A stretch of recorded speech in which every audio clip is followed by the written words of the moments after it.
Halo pemirsa, apa kabar? Senang sekali saya Astia Dika bisa kembali menemani Anda di program talk show yang syarat informasi inspiratif, apalagi kalau bukan bincang sehati.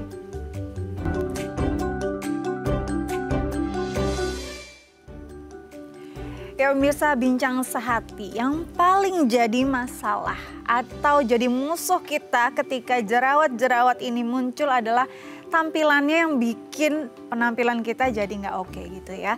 Nah, sebenarnya kadang-kadang kita juga nggak sadar nih, apa sih masalah jerawat ini? Itu tuh nggak cuma masalah debu atau kotoran aja. Banyak faktor di belakangnya yang membuat jerawat itu muncul, bahkan sampai membandel. Ini akan kita bahas tuntas hari ini ya, tentang si jerawat membandel dan cara mengatasinya. Tapi sebelum itu, kita akan bahas satu persatu dulu nih, fun fact seputar bagaimana mengatasi jerawat membandel. Satu, oke, yang pertama adalah rutin membersihkan wajah. Jadi kalau kita bicara tentang jerawat ini nggak mungkin ada istilahnya instan gitu ya. Untuk kita bicarakan tentang kalau jerawat muncul satu, ini harus segera, ini terjadi karena kemarin apa gitu ya, mungkin kotor gitu, itu bisa terjadi. Tapi kalau untuk jerawat itu banyak, ini mungkin terjadinya bukan karena satu situasi aja, tapi karena pola hidup yang sehari-hari kita lakukan atau sehari-hari kita jalani. Mungkin selama ini kita suka menunda nih, ketika habis beraktivitas di luar ruangan, kita menunda untuk segera membersihkan wajah. Nah, membersihkan wajah secara rutin, teratur dengan cara yang tepat, ini adalah satu cara atau istilahnya upaya untuk paling tidak memerangi si jerawat agar tidak menetap di wajah kita. Tapi sebenarnya sejauh mana sih ini berpengaruh dan bagaimana cara yang tepat, nanti kita akan bahas dan kita akan konfirmasi bersama dokter kita ya. Oke, selanjutnya adalah menjaga kulit tetap terhidrasi. Nah, banyak yang bilang bahwa kalau kita nggak mau ada jerawat, kulit kita tuh kalau bisa nggak boleh ada minyak sama sekali, nggak boleh ada, istilahnya harus kering gitu ya. Nah, ini ada beberapa orang yang salah kaprah. Ternyata justru ketika wajah kita dehidrasi, tidak terhidrasi dengan baik, itu bisa memunculkan jerawat, memunculkan istilah beruntusan gitu. Nah, salah kaprah ini memang benar-benar harus diluruskan. Caranya gimana nih biar wajah kita terhidrasi? Padahal kalau kita lihat ya produk-produk di pasaran, apalagi untuk mungkin membersih wajah gitu ya, untuk kulit berjerawat, rata-rata tuh yang identik adalah dengan bahan yang cukup aktif dan membuat kulit cukup kencang dan kesat, membuat kulit kita jadi kering banget. Gimana caranya nih kita harus menanggulangi kondisi demikian rupa? Saya harus pilih produk yang mana untuk membersihkan wajah kalau ternyata justru produk-produk untuk jerawat ini membuat kulit saya dehidrasi. Ini akan kita bahas juga bersama dokter kita. Oke, selanjutnya adalah menjaga pola makan. Nah, makanan apa aja sih sebenarnya yang membuat jerawat itu bisa muncul? Jerawat itu kayaknya betah banget di wajah kita. Ada yang bilang katanya kacang, ada yang bilang mungkin makanan-makanan berminyak gitu ya. Nah, sejauh mana nih makanan-makanan atau pola makan justru ya yang kita lakukan setiap hari atau kita konsumsi setiap hari ini bisa berimpact pada kesehatan wajah. Terutama berimpact pada si sobat kecil yang bandel ini, yaitu jerawat gitu ya. Nanti kita juga akan tanyakan nih bersama pakarnya. Oke, selanjutnya adalah kurangi tingkat stres. Ada yang bilang juga stres ini bisa jadi momok atau stres ini bisa jadi penyebab timbulnya jerawat. Nah, stres itu sebenarnya bisa bekerja seperti apa sih sehingga bisa membuat tubuh kita mengeluarkan si jerawat gitu ya. Stres yang macam apa nih? Apakah semua bentuk stres bisa membuat jerawat itu muncul pada seseorang? Atau memang hanya individu-individu tertentu yang punya tipikal kulit semacam apa yang membuat stres itu bisa memicu tumbuhnya jerawat? Nanti kita akan juga bahas dan kita akan tanyakan bersama dokter kita. Oke, selanjutnya adalah hindari memencet jerawat. Nah, ini kayaknya paling sulit nih kalau kita bicara tentang jerawat. Saya sendiri kayaknya gatel ya banget ya tangannya kalau udah ada jerawat nih, kayak pengen dipencet, pengen selesai dikeluarin semua nih isi jerawatnya biar nggak ada lagi. Tapi ternyata ini bisa berdampak juga nih untuk kulit kita. Bisa jadi ketika jerawatnya dipaksa dikeluarkan, jerawatnya dipaksa dipencet, ini bisa menimbulkan infeksi, bisa menimbulkan bekas yang mendalam, akhirnya susah juga untuk dihilangkan. Tapi sejauh mana memencet jerawat ini benar-benar dilarang? Ini akan kita bahas juga bersama dokter kita ya. Oke, pemirsa pasti udah nggak sabar untuk mendapat konfirmasi dari dokter kita. Maka itu jangan kemana-mana, tetap bersama kami di Bincang Sehati.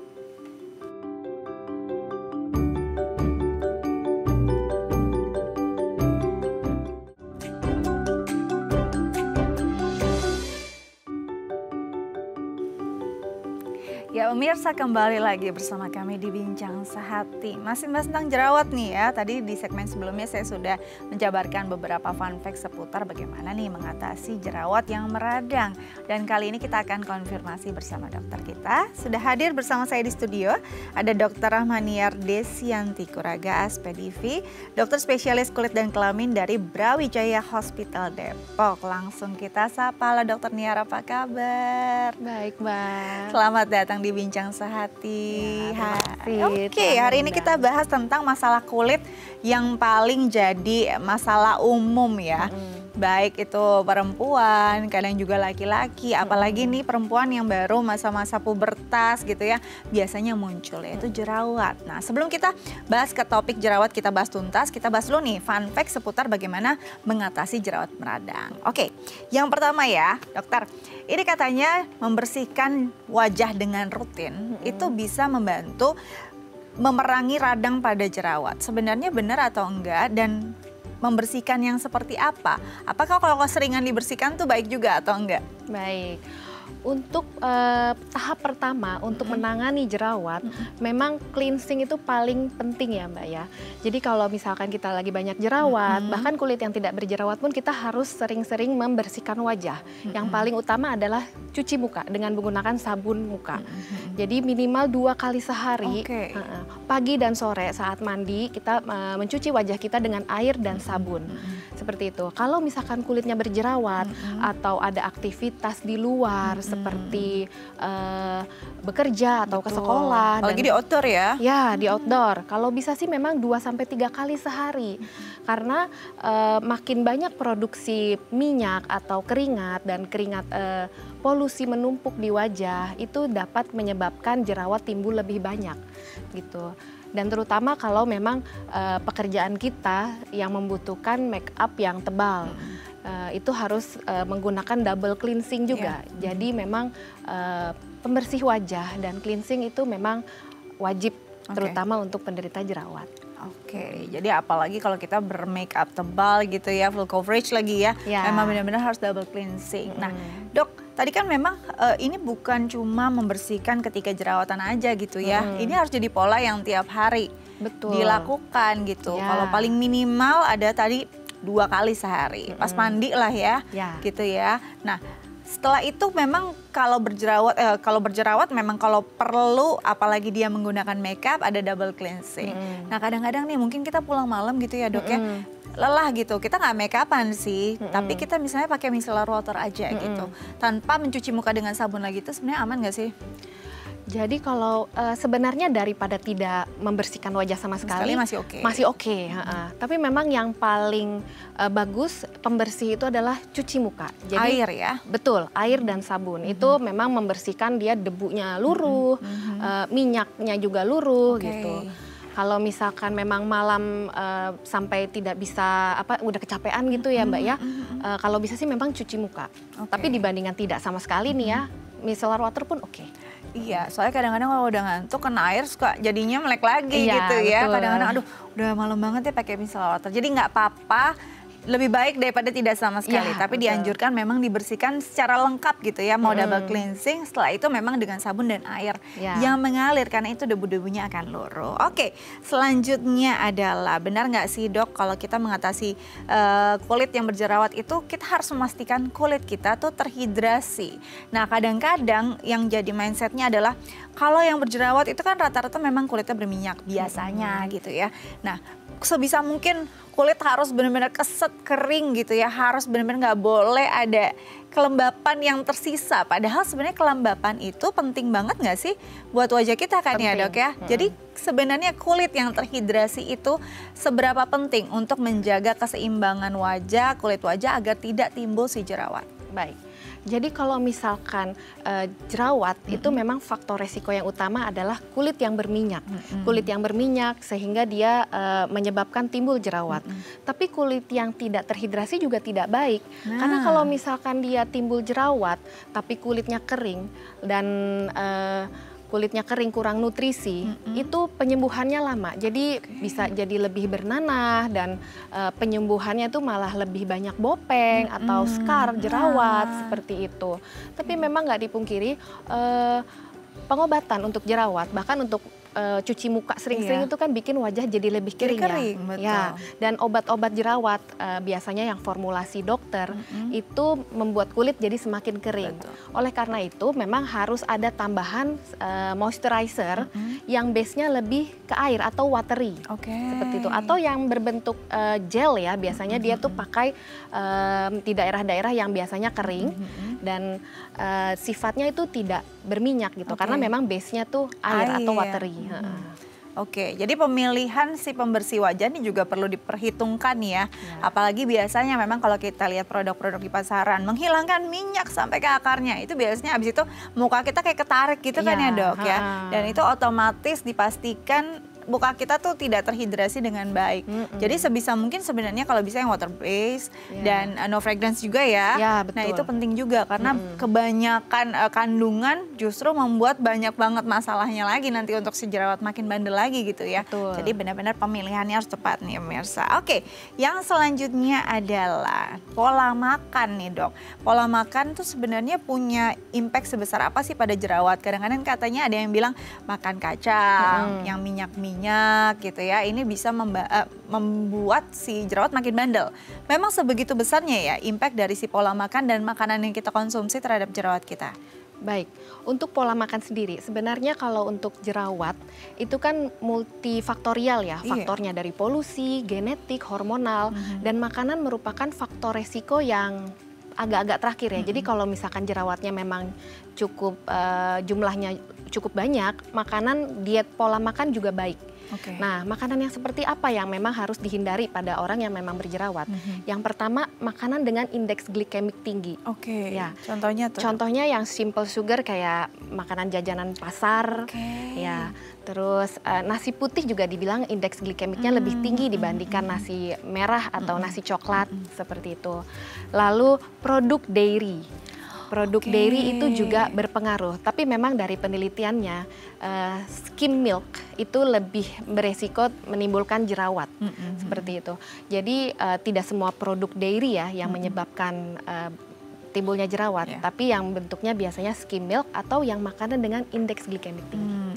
Nah ini pengetahuan baru nih. Selama ini kita pengetahuannya terbatas pada kacang dan minyak-minyak aja ya. Padahal si nasi putih yang jadi makanan pokok tiap hari ini kan juga kondisinya bisa memengaruhi bahkan memperburuk kondisi si jerawat. Bahkan dairy loh, seperti susu, keju gitu ya. Ini juga benar-benar bisa memengaruhi. Wah, ini penting nih untuk kita catat. Jadi ingat-ingat kalau lagi jerawatan, coba dihindari yang glikemik tinggi. Selanjutnya adalah bagaimana kalau stres itu ternyata punya pengaruh nih sama jerawat. Sebenarnya memang sebesar apa stres itu berpengaruh dan bekerja pada jerawat kita? Dan apakah semua orang yang stres pasti jerawatan? Baik, pertanyaan bagus. Jadi memang semua proses ruam-ruam di kulit itu sangat dipengaruhi oleh tingkat stres kita ya. Makin kita stres atau tertekan itu hormonalnya juga jadinya fluktuatif. Sehingga orang yang memang ada bakat jerawat, dia jerawatnya jadi semakin timbul satu, kering satu, timbul lagi di tempat lain seperti itu. Jadi stres atau memang banyak pikiran, kurang tidur itu juga mengakibatkan jerawat jadi timbul lebih banyak. Walaupun sudah membersihkan muka dengan baik dan tepat, lalu si makanan juga polanya dijaga, tapi kalau udah stres, kurang tidur, tidak menutup kemungkinan bisa muncul juga ya si jerawat di wajah kita dan bisa meradang hingga membandel. Itu juga bisa jadi catatan ya. Selanjutnya adalah memencet jerawat. Ini adalah satu hal yang kayaknya susah ya dok ya. Udah gemes kalau udah ada yang muncul, udah rasanya pengen pencet aja gitu. Seberapa bermasalah ketika kita memencet jerawat? Baik, memang gemes ya dok, Mbak ya, kalau misalkan kita memencet jerawat. Tapi kalau memencet jerawat bukan dengan tenaga ahli, biasanya malah semakin meradang. Betul, ya. Nggak keluar lagi kadang-kadang kan? Nggak keluar gitu, dan yang ada malah semakin infeksi. Karena tangannya kita nggak tahu sudah bersih atau tidak gitu. Jadi kalau bisa memang jangan, kita nggak perlu untuk memencet jerawat gitu. Kalau misalkan memang mau di treatment, baiknya ke dokter atau memang yang tenaga ahli untuk ekstraksi komedo atau yang memang terapis yang memang sudah ahli untuk mengatasi jerawat. Seperti itu. Lagi pula biasanya akan lebih membandel juga katanya ya dok ya, bekasnya ya ketika kita pencet. Jadi semakin kehitaman, semakin merah dan bahkan semakin bisa dalam lebih dalam lagi. Bisa menyebabkan bopeng juga nggak sih kalau misalnya memencet gitu? Dok? Bisa. Jadi kalau dipencet-pencet karena semakin besar, luka yang timbul akan semakin banyak. Jadi kayaknya better nggak usah dipencet-pencet, nggak usah gemes-gemes dia menjerawat ya. Gemesnya sama anak kita aja yang lucu ya dok ya. Nanti kita akan bahas lebih tuntas lagi, lebih jelas lagi tentang jerawat, tapi kita harus jeda terlebih dahulu. Jangan kemana-mana, tetap bersama kami di Bincang Sehati.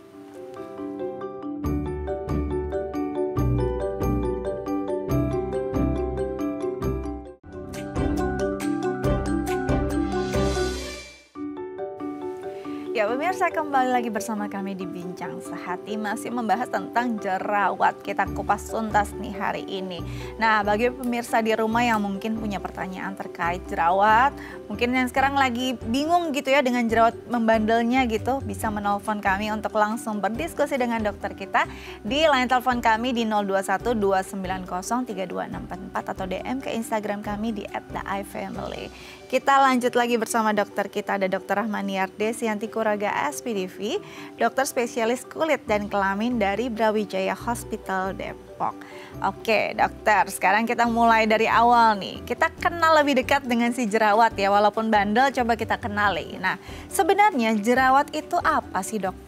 Baik, yang namanya jerawat atau istilahnya tuh akne ya, itu adalah kelenjar keringat yang tersumbat. Jadi produksi minyaknya tersumbat di dalam kantong kelenjarnya, bisa dari polusi atau dari make up juga bisa, atau memang tertutup dari sel-sel kulit mati.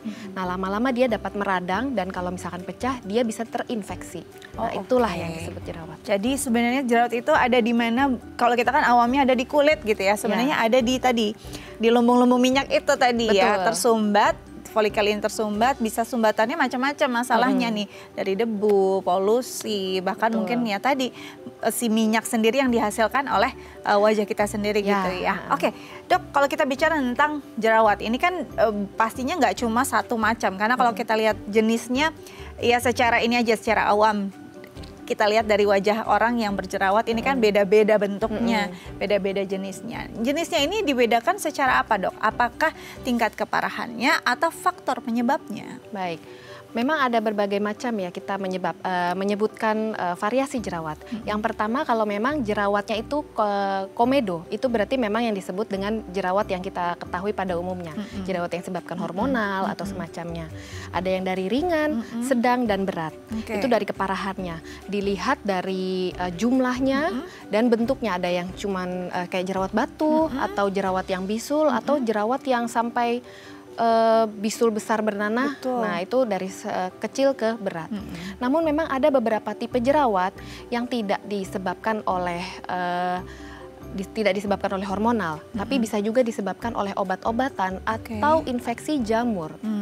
Nah itu memang biasanya harus dilihatkan kepada dokter. Nah kalau misalkan karena obat-obatan biasanya memang ada riwayat konsumsi obat-obatan tertentu.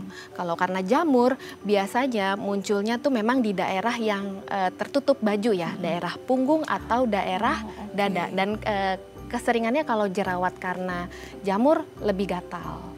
Lebih gatal, dan ini bisa jadi satu hal baru juga sebenarnya yang kadang terlupa ya, kita mikir tuh jerawat di muka aja ya.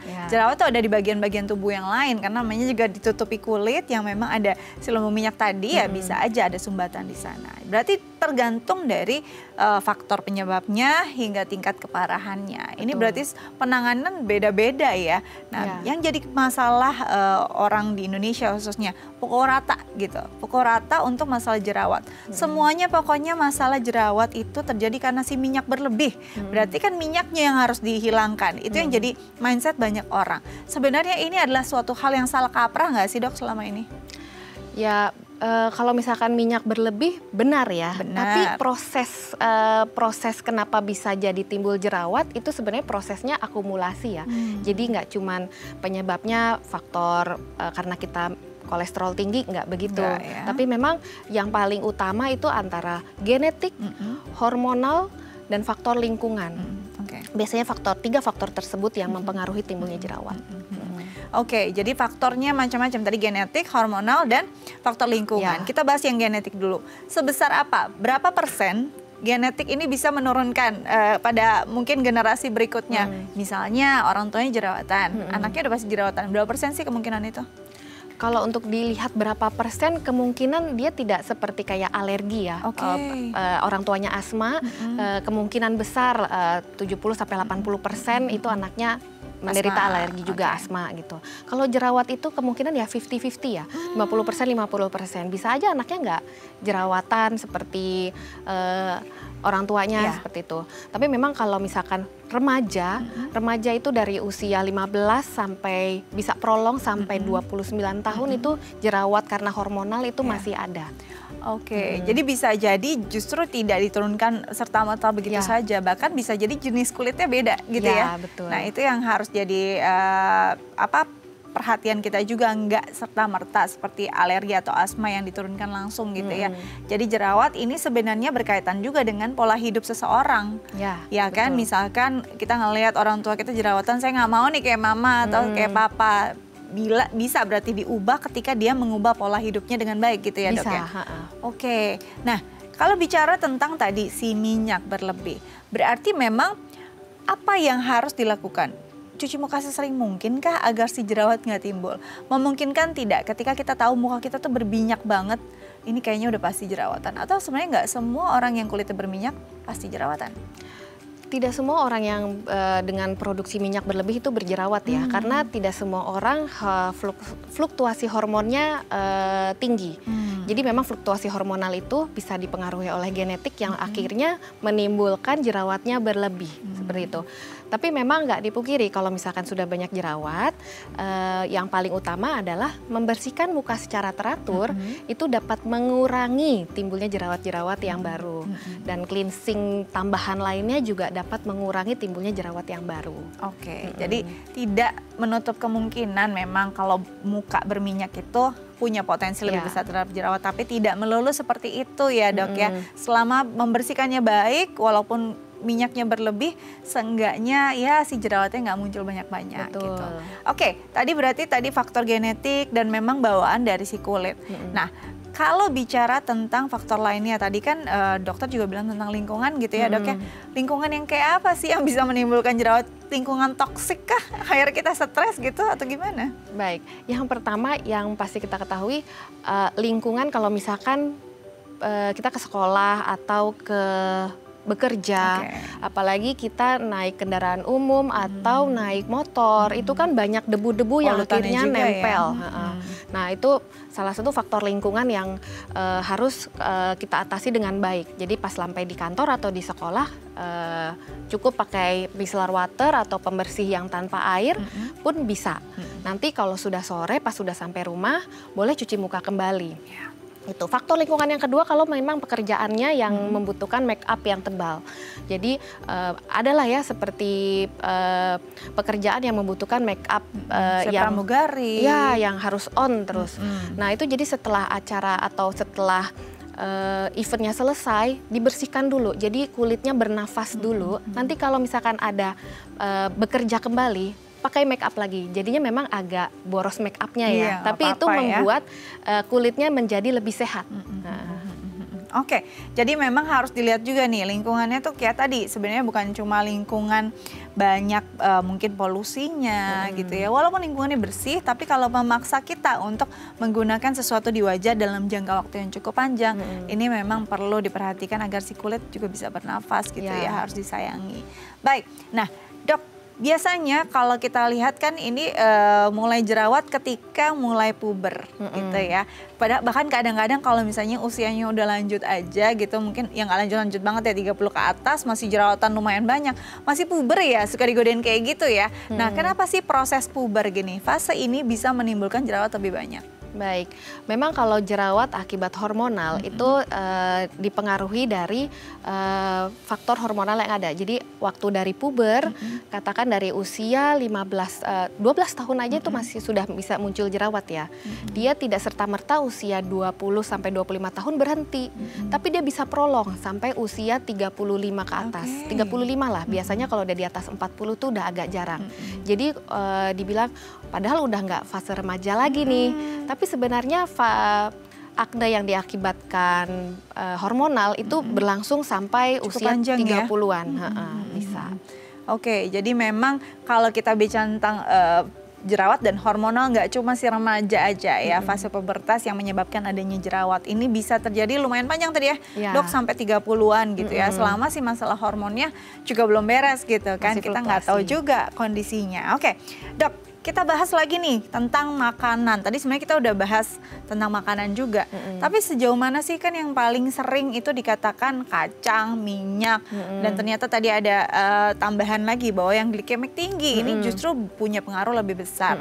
Bahkan juga dairy juga ya. Nah, kalau si makanan ini sebenarnya impact-nya langsung gitu. Ketika kita habis makan itu dengan kondisi atau mungkin yang lumayan banyak gitu ya, itu bisa langsung bekerja pada wajah kita, akhirnya timbul jerawat gitu. Kadang-kadang, duh kemarin makan kacang kebanyakan, duh kemarin makan gorengan kebanyakan, tuh enak banget ya, besok pagi jerawat. Memang bisa seinstan itu kah? Kalau untuk masalah makanan dia tidak secara langsung ya.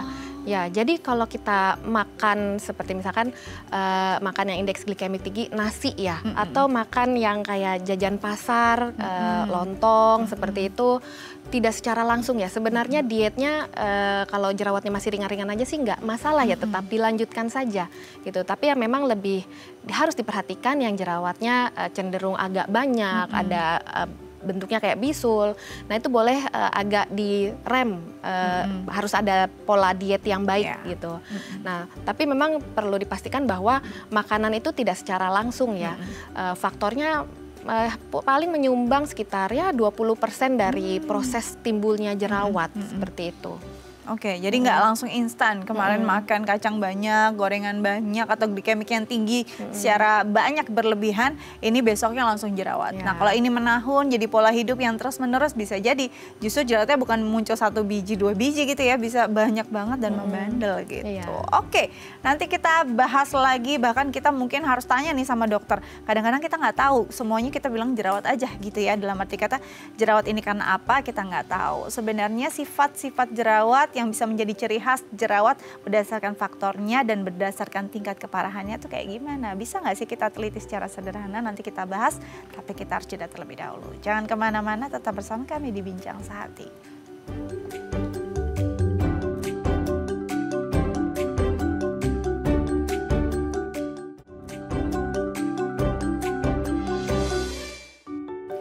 Ya pemirsa, kembali lagi bersama kami di Bincang Sehati, masih membahas tentang jerawat. Bagi pemirsa di rumah yang mungkin punya pertanyaan terkait tema kita hari ini, bisa menelpon kami di 021-290-32644 atau DM ke Instagram kami di @theifamily.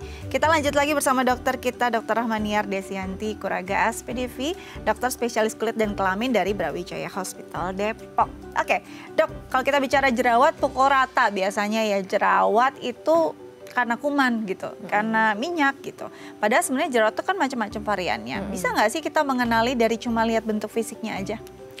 Kalau untuk lihat bentuk fisiknya aja, untuk dokter dan dokter spesialis kulit 70% kita bisa langsung lihat kalau misalkan kita lihat, oh ya ini jerawatnya kemungkinan besar karena apa hormonal gitu ya? Atau apa. Karena biasanya kita bisa lihat dari faktor predileksi ya, predileksi kalau misalkan di daerah wajah, daerah leher, ini penyebabnya apa? Kalau daerah dada sama daerah punggung lebih ke arah mana, kayak gitu.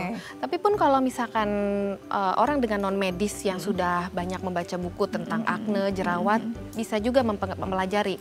Ini jerawat saya nih lebih tipe yang mana nih? Kayak bisa. Mungkin kasih bocoran dikit, Dok. Biasanya kalau jerawat hormonal tipenya itu ada di area mana dan bentuknya seperti apa? Sebagian besar kalau jerawat hormonal memang di daerah wajah dan leher. Sebagian kecil orang ada juga yang jerawatnya sampai meluas hormonal ya, meluas sampai ke dada sampai ke punggung. Ya, tapi memang ada beberapa faktor yang membedakan ini jerawatnya memang jerawat hormonal atau jerawat yang karena obat-obatan seperti itu. Jadi itu memang kalau untuk pertama kali baiknya sih dilihat sama dokter dulu. Nah, kalau jerawat ini sebenarnya bentukannya itu harus dengan ciri-ciri memerah, lalu ada tengahnya gitu ya, keputihan, atau apakah semua yang muncul seperti kan kadang-kadang kita beruntusan isinya air juga gitu ya, Dok ya, itu tetap dikatakan jerawat atau itu sebenarnya sudah kasus yang berbeda? Jadi yang dinamakan jerawat atau akne itu ada penyumbatan kan ya, penyumbatan dari sekresi pengeluaran dari minyaknya ya, sebumnya. Jadi yang namanya jerawat itu memang harus ada komedonya. Harus ada komedonya. Mau dia merah atau hanya kecil kayak jerawat batu, asalkan ada komedonya kita bilang itu pasti jerawat atau akne kayak gitu. Kalau misalkan tidak ada akne atau tidak ada komedonya, bisa hal yang lain, iritasi atau memang eksim. Kayak gitu. Jadi itu harus dibedakan ya. Jangan sampai kita ngelihat semua tiba-tiba ada benjolan kecil di wajah, mau apapun itu pakai obat jerawat gitu. Nah, berbeda. Ini yang bicara tentang obat jerawat. Kadang-kadang kan apalagi sekarang dunia perskincarean tuh udah makin marak gitu ya, Dok ya. Makin banyak deh yang udah mulai paham atau belajar tentang dunia skincare. Jadi ini kan kadang-kadang mungkin ada beberapa kandungan yang umumnya digunakan untuk mengobati jerawat seperti salicylic acid. Lalu mungkin sekarang udah mulai ada centella dan kayak gitu-gitu ya, Dok ya. Nah, sebenarnya gimana caranya kalau kita mungkin belum sampai mau ke dokter nih, kita mau beli dulu skincare yang tepat. Kan itu harus juga tepat kan sama kulit kita, dan kita nggak mungkin cobain satu-satu gitu ya.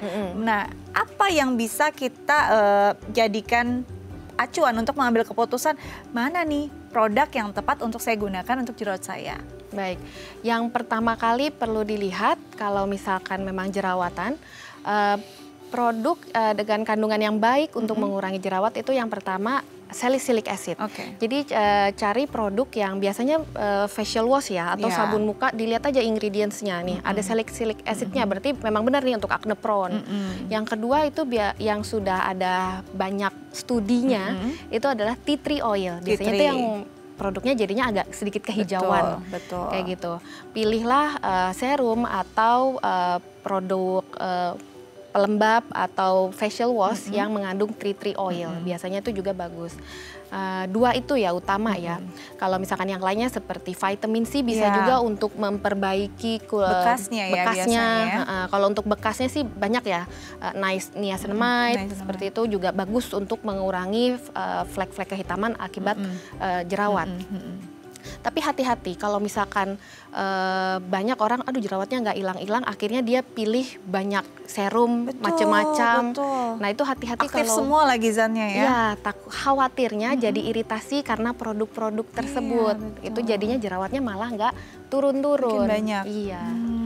Itu dia tuh, itu kadang-kadang untuk beli produk aja kita bisa lama gitu ya di counternya, di depan standnya karena bingung mau yang mana. Tapi berarti tadi kalau dari dokter sarannya yang pertama adalah si salicylic acid itu bisa menjadi satu istilahnya tanda ingredientsnya memang khusus untuk si jerawat. Lalu ada tea tree ya. Nah mungkin untuk kan sekarang macam-macam juga ada AHA, BHA, PHA gitu, itu macam-macam. Mungkin harus konsultasi dulu yang benar adalah seperti itu ya, Dok ya. Karena kadang-kadang beda juga jenis kulit. Mungkin kadang-kadang ada yang kulitnya cenderung kering tapi dia jerawatan. Saat pakai salicylic misalnya saya gitu ya, justru makin meradang karena makin kering kulitnya gitu. Ini berarti kan harus konsultasi dengan baik juga ya, Dok? Betul, ada yang memang kulitnya jerawat dan cenderung sensitif. Jadi pakai salicylic acid aja dianya jadi meradang. Nah itu baiknya dikonsultasikan ke dokter agar dilihat nih ini kulitnya baiknya dibagaimanakan terlebih dahulu, dilihat diagnosisnya apakah benar hanya sekedar jerawat atau memang ada eksim iritasi di dalamnya. Seperti itu. Dok, apa yang menandakan si jerawat ini tuh udah nggak cuma jerawat biasa, dia udah mungkin terinfeksi gitu. Apakah bentukannya udah berbeda atau sebenarnya dia cuma akan membesar dan merasa lebih sakit dan nggak sembuh-sembuh atau gimana? Kalau untuk melihat jerawat ini memang butuh perhatian khusus ya. Biasanya kalau untuk yang pertama lihat infeksi, gampangnya tuh ada titik nanahnya ya. Titik nanahnya, terus habis itu dia sakit, itu kemungkinan sih sudah ada infeksi ya. Seperti itu. Dan kalau misalkan radangnya banyak, berarti itu jerawat di wajah ya, di wajah atau di leher itu lagi aktif-aktifnya gitu. Jadi pemakaian skincare tuh harus hati-hati. Nah, itu dia, harus hati-hati. Kadang-kadang kita kok gak sembuh 1 minggu ganti lagi skincare, ganti terus gitu ya, nggak bisa kayak gitu ya dok ya. Nah, ini juga jadi pertanyaan ketika kita mau mencari produk yang tepat. Mungkin ya ini jerawatnya belum parah-parah banget tadinya, kok jadi makin tambah banyak. Sebenarnya perlu ada jeda nggak sih saat kita menggunakan satu produk dengan produk yang lainnya? Sebaiknya memang berjeda ya. Misalkan nih, oh iya nih dari dokter mengatakan salicylic acid bagus, saya belilah serum yang ada salicylic acidnya. Jerawatnya kalau misalkan tidak banyak merahnya sebenarnya masih nggak apa-apa tuh. Kalau misalkan sudah kemerahan sih saran saya memang lebih ekstra hati-hati ya. Kalau misalkan masih mau coba dulu nggak apa-apa, satu-satu dulu, ini pakai dulu. Ada jerawatnya makin banyak apa enggak. Kalau nggak makin banyak dan cenderung lebih cepat kering-kering, dipakai terus nggak apa-apa. Nanti mau tambah lagi, saya mau tambah nih yang ferulic acid atau niacinamide gitu untuk biar bekasnya cepat hilangnya, boleh ditambah. Tapi memang jangan langsung langsung banyak essence, toner, ini apa yang lain, moisturizer yang ada kandungan vitamin E-nya segala macam. Nah itu takutnya nanti malah tambah flare. Jadi sebenarnya sebaiknya ketika kita menggunakan satu kandungan yang kita pilih untuk mengatasi jerawat itu linear dulu gitu ya dok ya. Baik dia mungkin si tonernya, essence-nya, mau serumnya. Kalau misalnya memang memilih dari salicylic. Nah kalau misalnya karena bisa nggak kita imbangin, misalnya tadi si salicylic kan lumayan membuat kering gitu ya. Kita pilih essence-nya yang punya hyaluronic acid gitu. Itu nggak apa-apa juga kita combine seperti itu atau tetap harus berkonsultasi? Kalau jerawatnya masih sedikit-sedikit, tidak banyak yang meradang sih nggak apa-apa.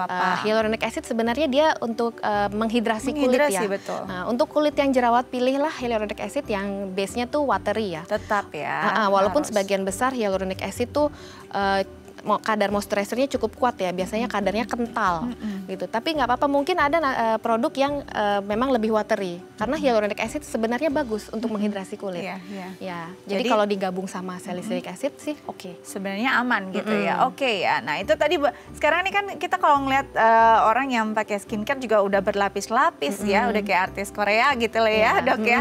Nah sampai di titik kadang-kadang ada sebagian orang yang saya aja mukanya berminyak gitu.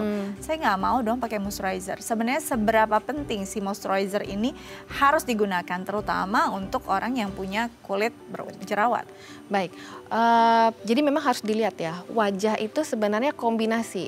Yang bagian area mata, alis, hidung dan mulut itu biasanya produksi minyaknya jauh lebih banyak dibandingkan bagian wajah yang lain. Nah, biasanya ya saya berminyak karena bagian wajahnya memang T-zone-nya ini tuh banyak produksi minyaknya. Nah, jadi perlu nggak nih moisturizer? Moisturizer untuk wajah itu sebenarnya tidak terlalu wajib. Tapi orang yang cenderung jerawat dan sudah mau berobat, obatnya itu cenderung membuat kulit jadi lebih kering. Ya, kalau daerah sini biasanya daerah kering itu daerah sekitar mata, sekitar hidung, dan sekitar mulut. Nah, jadi bisa perih banget tuh ya dok ya.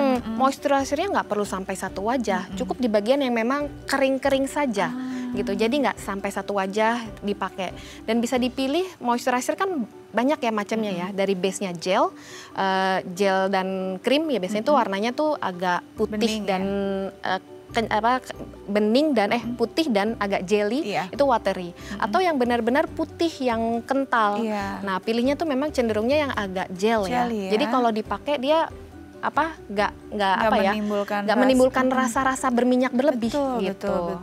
Itu akan lebih baik, apalagi yang kulitnya base-nya emang udah berminyak gitu ya. Yang base-nya tadi jelly lebih watery akan lebih istilahnya disarankan, lebih nyaman pastinya untuk penampilan juga ya dok ya. Nah sebenarnya kalau kita bicara lagi nih dok ya, akhirnya ketika kita udah pakai skincare yang ada di pasaran nggak bisa juga.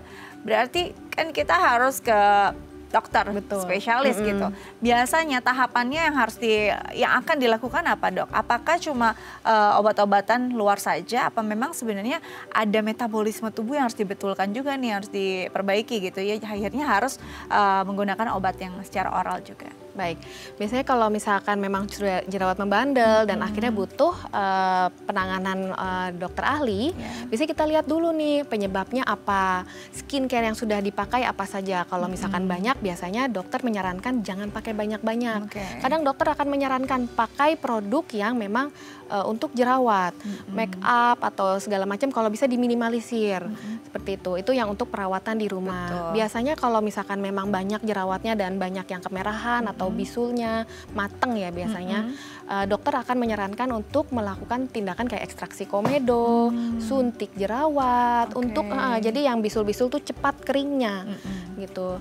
Dan lalu biasanya disarankan juga memakai krim formulasi dokter. Biasanya tuh krim yang akhirnya jerawatnya bikin tambah kering gitu. Dan memang ada beberapa tindakan seperti chemical peeling membantu jerawat juga jadi lebih cepat kering.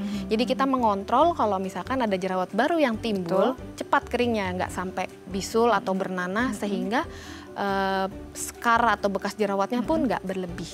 Oke, jadi kalau kayaknya udah coba dengan upaya skincare yang secara sederhana kita beli di pasaran nggak oke juga gitu ya. 1 bulan misalnya udah deh, lebih baik kita memang berkonsultasi. Nanti ada tindakan-tindakan yang secara medis akan diambil juga oleh dokter ya. Oke, nanti kita lanjut lagi Dok ya. Tapi kita harus jeda terlebih dahulu. Pemirsa jangan kemana-mana, tetap bersama kami di Bincang Sehati.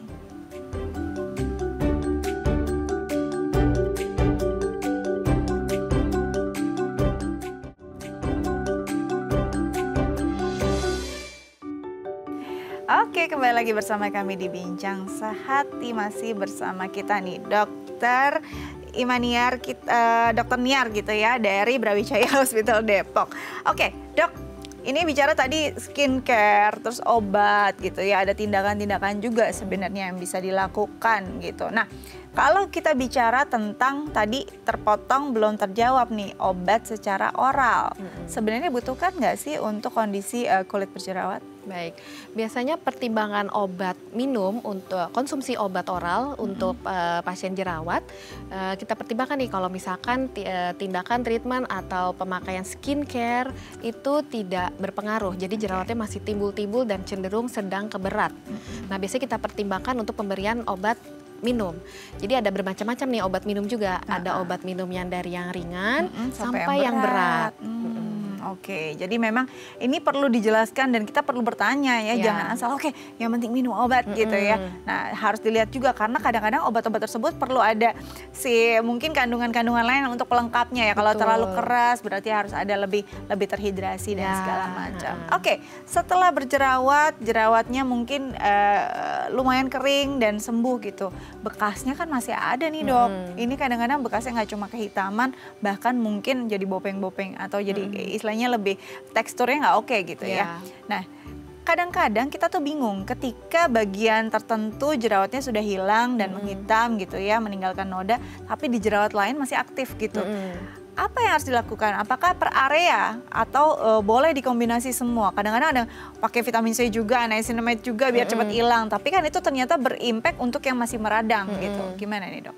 Baik, biasanya hal yang lumrah ya. Biasanya jerawatnya masih ada yang aktif, udah ada dan ada yang tinggal bekasnya aja. Biasanya memang kalau memang kombinasi seperti itu, baiknya sih memang konsultasi ke dokter. Biasanya dokter tetap akan menyarankan pakai krim atau obat oles jerawatnya tetap dipakai, dan memang ada beberapa tindakan kalau misalkan ada jerawat yang seperti tadi ekstraksi komedo dan semacamnya. Dan untuk yang bekas biasanya penanganannya berbeda.